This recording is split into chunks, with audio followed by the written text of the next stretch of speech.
윤석열 전 대통령이 헌법재판소의 파면 선고 이후 일주일 동안 부인 김건희 씨와 함께 민간인 신분으로 관저에 머물면서 228톤이 넘는 물을 사용한 것으로 나타났습니다. 김영환 더불어민주당 의원이 16일 서울 아리수본부로부터 제출받은 자료를 보면 윤 전 대통령 부부가 파면이 선고된 지난 4일부터 퇴거하기 하루 전인 지난 10일까지 서울 용산구 한남동 관저에서 7일 동안 쓴 수도량은 228.36톤입니다. 4일엔 38.97톤, 5일엔 31.94톤을 사용했으며 10일엔 28.11톤을 사용했습니다. 이 기간 관저의 수도요금은 총 74만 6,240원으로 집계됐습니다. 헌재가 국회의 탄핵소추안을 인용해 윤 대통령을 파면한 즉시 윤 전 대통령은 민간인 신분이 됐으므로 엄밀히 말해 관저 거주 자격이 없습니다. 그럼에도 윤 전 대통령 부부는 일주일가량을 더 머물러 불법 점거라는 비판이 나온 바 있습니다. 앞서 파면 선고가 나온 뒤 이틀 뒤에 청와대를 떠난 박근혜 전 대통령 전례에 비춰봐도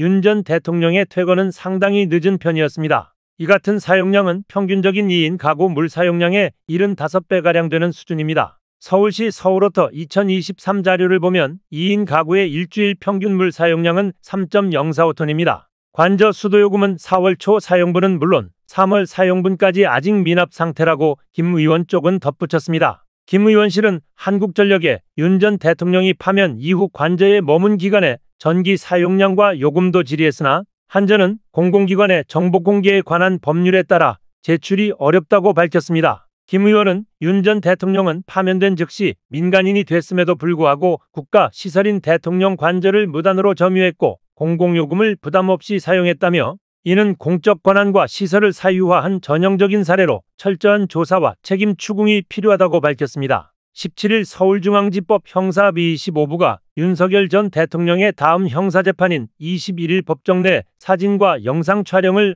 허가한다고 밝혔습니다. 앞서 박근혜 이명박 전 대통령 재판 당시의 촬영이 허용됐던 것과 달리 지난 14일 윤 전 대통령의 첫 형사재판에서는 취재가 허용되지 않아 형평성 논란이 일었습니다. 이에 대해 재판부는 지난 14일 공판을 앞두고는 법조 기자단 영상 취재진의 촬영 요청이 너무 늦게 전달돼 피고인의 의사를 확인할 수 없었기 때문에 허가하지 못한 것이라며 이번 사안에 대한 국민적 관심이 크고 과거 전례들과의 형평성을 고려했을 때 법정 촬영을 허용하는 것에 이익이 크다고 판단했다며 이유를 설명했습니다. 법정 방청 및 촬영 등에 관한 대법원 규칙에 따르면 재판장은 피고인의 동의가 있을 때 법정 내부 촬영 신청에 대해 허가할 수 있습니다. 동의가 없더라도 공공의 이익이 상당하다고 인정되는 경우 촬영을 허가할 수 있습니다. 이 같은 결정에 대해 윤 전 대통령 측은 재판부에 무죄 추정 원칙에 위배된다는 취지의 우려를 전한 걸로 알려졌습니다. 권성동 국민의힘 원내대표가 16일 질문을 하기 위해 따라붙은 뉴스타파 기자의 취재를 거부하는 과정에서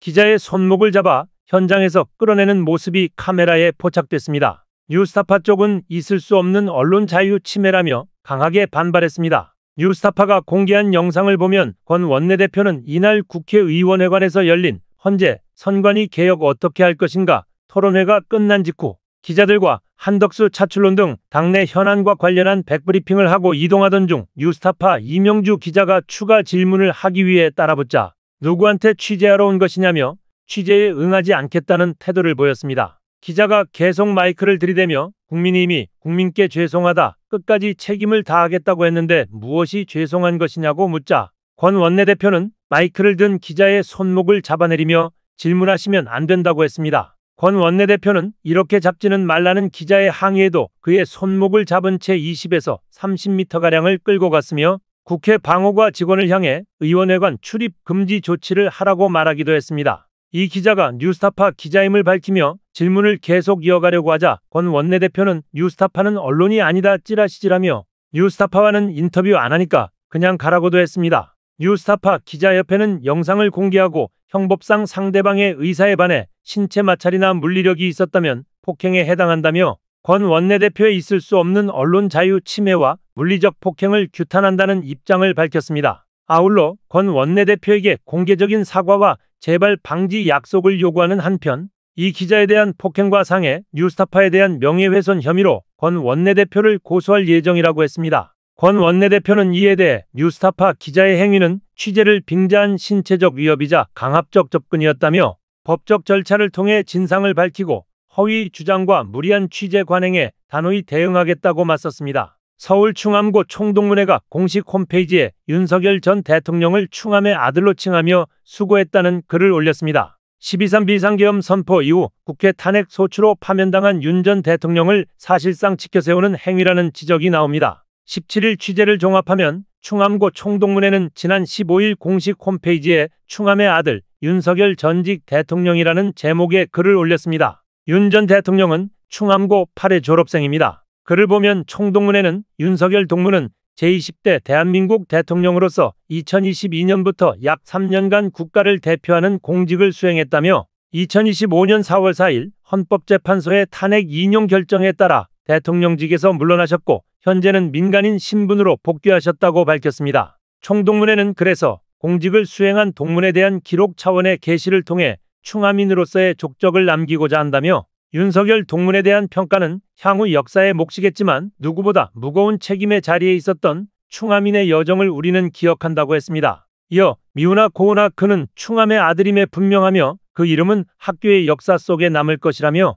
그에게 전하고 싶은 말은 단 하나이다. 수고하셨다고 했습니다. 글 하단 댓글란에는 총동문회가 내란에 동조한다는 비판이 이어졌습니다. 충암고 학부모라고 밝힌 한 댓글은 재학생들이 윤석열 내란 수괴 때문에 학교 교복을 입지 못하고 다닌 게 얼마 전이라며 그렇게 자랑스러우시면 전광훈 목사 집회에 가서 자랑스럽다고 외치라. 충암고 이름을 내세워 재학생들을 또 힘들게 하지 말라고 했습니다. 총동문회는 많은 동문이 보내주신 날카로운 지적과 우려의 목소리를 겸허히 받아들인다며 내란 음모 및 불법 계엄 논란과 관련하여 국민적 공분이 큰 사안에 대해 총동문회 명의로 예우적 표현이 포함된 게시물이 올라간 것은 결과적으로 충암 공동체의 정신과 가치를 훼손했다는 비판을 피할 수 없다는 점을 인정한다고 밝혔습니다. 총동문회는 논의를 거쳐 비공개 처리를 검토하겠다고 밝혔으나 이날 오후 3시 기준 게시글은 아직 공개 상태입니다. 앞서 충암고 총동문회 회장단은 지난달 윤명화 충암학원 이사장에게 사퇴를 촉구한 바 있습니다. 이들은 윤 이사장이 윤 전 대통령을 부끄러운 졸업생이라고 표현한 것과 관련해 대한민국 전체를 둘로 나눌 수 있는 민감한 사회적 이슈에 관해 윤 이사장은 자신의 정치 야욕으로 충암학원마저 갈라치기를 하는 매우 부적절하고 경솔한 언행을 했다고 주장했습니다. 충암고는 윤 전 대통령과 김용현 전 국방부 장관, 이상민 전 행정안전부 장관, 여인영 전 국군방첩사령관의 모교입니다.